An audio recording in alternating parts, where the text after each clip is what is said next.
meeting on time, on schedule. All right. So we will resume with our prepared speeches. Our first speaker this morning is Jennifer Smith.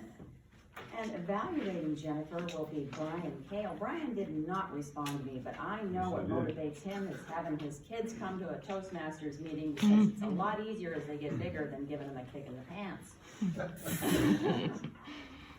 Can you read the objectives of Jennifer's speech? Madam Toastmaster, I did respond, and my answer was, what motivates me is chocolate chip cookies. Cookie Monster. The purpose of this project is for the member to practice the skills needed to connect with an unfamiliar audience. And the member completing this project is practicing the skills needed to connect with an unfamiliar audience. To do this, the member presents a topic that is new or unfamiliar to the club members.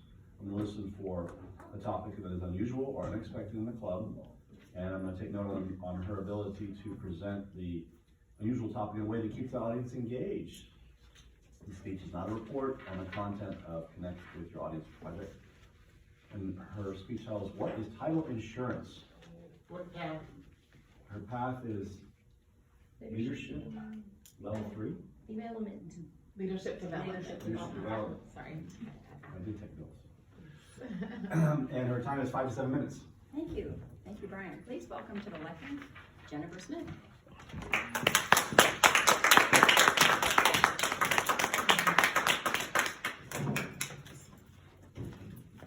Good morning, fellow Toastmasters. Good morning.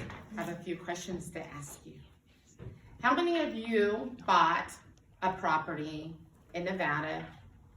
How many of you bought a property in Nevada?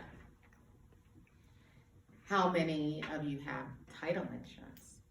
I did at one time. Very well. You'd know, Brian. How many of you know what title insurance is? Good. Well, today I am determined to have you walk out of this room to understand what title insurance is. Okay. Why do you have title insurance? The value of title insurance. And the next time you purchase or sell a home, you'll have just a little bit more confidence in understanding the process. Okay. Title insurance is insurance that you pay one time and lasts you as long as you own the property. Typically, the seller pays for title insurance. Title insurance is an actual protection so that nobody else can come after you and say, oh no, Mr. Seller didn't have the right to sell that property. So unlike auto insurance, so you get into an accident and the auto insurance fixes your car or pays to fix your car. Title insurance, if there is what we call a defect in title insurance pays to fix your property or fix that claim. Okay. A little history about title insurance. Title insurance was established in 1867 out of a court case against Mr. Watson and Mr. Murfield. Mr. Murfield was a title searcher. So he went and he searched properties and he told Mr. Buyer, Watson, hey, it's okay to purchase this property. Property's free and clear. Watson gets his property and people are knocking on the door saying you owe. And he says, what do you mean I owe? I had somebody search the property. Well, he takes Mr. Murfield into court and he loses. Mr. Murfield says, what do you mean? I did the title search? I have no claim on or responsibility on what actually had transpired. So out of that court case came title insurance, and that was in Philadelphia in 1867. So that's my job. My job is to provide title insurance to a buyer. I'm going to give you a little description of what I actually do.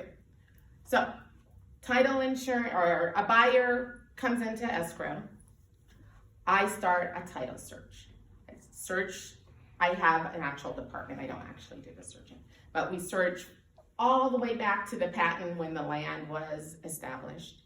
And we make sure that all the liens have cleared up, okay? So any IRS liens, mortgage liens, child support, bankruptcies, any probate, we make sure that we clear those items up, okay? And by making sure that they're cleared is that we order demand statements from mortgage companies. If there's a child support, we order demand statements because we need to pay those off, all right? So once we get all of that information, we're ready to close on our transaction. Who pays those off? I don't. The seller. The seller pays those off. So we take the money from the seller's proceeds and we pay off the mortgage. We pay off any liens that he may have, and we pay off like homeowners association. That's our responsibility. Any lienable items, okay? So once we're ready, then we close. And once we close, we provide title insurance. And it's an actual policy, and it tells you what we actually cover, okay? Very important to have title insurance. And I'm gonna give you a little information or little stories because all day long, something new pops up, okay? So the most recent one that I just actually had a couple of weeks ago was I had a lady come into escrow, and she had purchased or received the property from her mother-in-law. Her mother-in-law just transfers over title. No title insurance, so the buyer did not get title insurance. We run the title search. There's a deed of trust of record, that's a mortgage. Not meaning that she still owes on the mortgage, just means that it's of record. And our job is to make sure that items are removed, okay? So, which is a deed of trust. Because we can't convey and not know that this has not been cleared up. So, the mother-in-law is still around, thank God. But we actually have to find the release, what we call the release of this deed of trust. So therefore, we have to call the mother-in-law. I need your social. I need your account number. I need your signature so that I can talk to the mortgage company. Guess what? The mortgage company is no longer around. So now we have to then go and find the new mortgage company who took over the papers and then reach out to them. This is still ongoing. But that's one of the reasons why you would get title insurance, so you would never have to go through that craziness. Another story is, this one's a happy ending. A real estate agent was talking to her friend, and her friend said, oh yeah, I just bought a condo for $100,000. She's like, oh, well, who did you use, first of all, for real estate? And he goes, oh no, it was a friend, transfer title. And she's like, what do you need? Did you get title insurance? Because no, the guy had the property cash. I just bought the property. I knew that he wouldn't have any liens. She's like, go see Jennifer right now. So he actually came to me, good thing, because we do have to go back to the previous owner and ask for certain things, but he was clear. He got title insurance. So, in conclusion, I hope that you understand just a little bit about title insurance. I know it's a lot of information in under 7 minutes. Mm-hmm. And if you have any questions, you can always call me or ask me after. Thank you.